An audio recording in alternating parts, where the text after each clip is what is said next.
আমাদের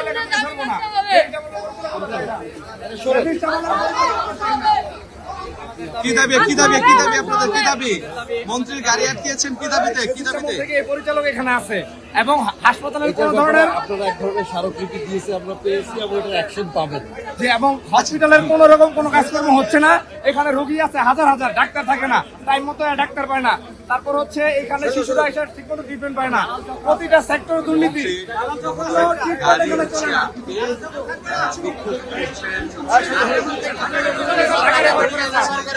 কোনো চিকিৎসা হয় না।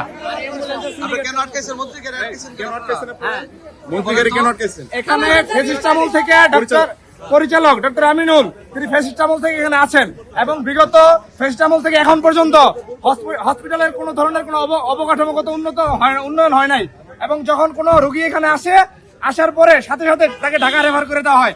ছোট জখমের জন্য যদি কেউ এসে হসপিটালে ভর্তি হয় তাকে বলা হয় ঢাকা রেফার করে দেওয়া হয় এবং আমরা কোনো ধরনের ট্রিটমেন্ট পাই না। আমরা রোগীরা যখন হসপিটালে আসি তখন ডাক্তার থাকে না, ডাক্তার বেশিরভাগ সময় ছুটিতে থাকে, আমরা ঠিক মতো ডাক্তার পাই না।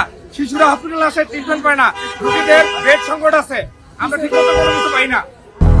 200-র বেশি সার্ভিস ও ফিচারে লেনদেনের সব বিকাশ অ্যাপে সম্ভব।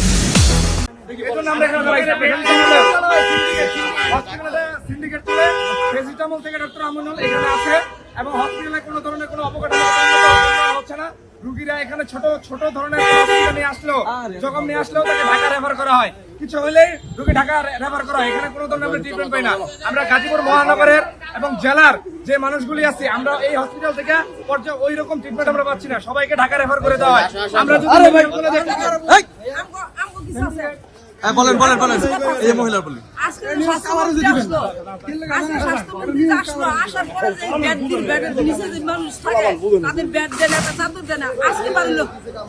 আজকে বারো করতে আজকে রুগীরা যে আসে নিচে যে ফ্লোরে থাকে, বাসার থেকে নিজেরা জিনিস আনি উঠিয়ে দিতে ছাত্র আছে, আজকে ছাত্র বাড়ি করতে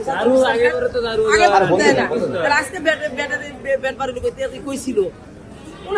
কি মনে করেন আজকে কেন বেরিয়েছে? আপনার কি মনে হয় কেন করছে এটা? কি মনে হয় আজকে যে স্বাস্থ্যমন্ত্রী আসছেন তার জন্য করছে? তাহলে আমরা যে গরিবরা যাই যেই আসি, গরিবদের চিকিৎসার লিগে আসে না, তারা এইসব রাইখা আমাদের জিনিসপত্র ঠিক মতো দেয় না।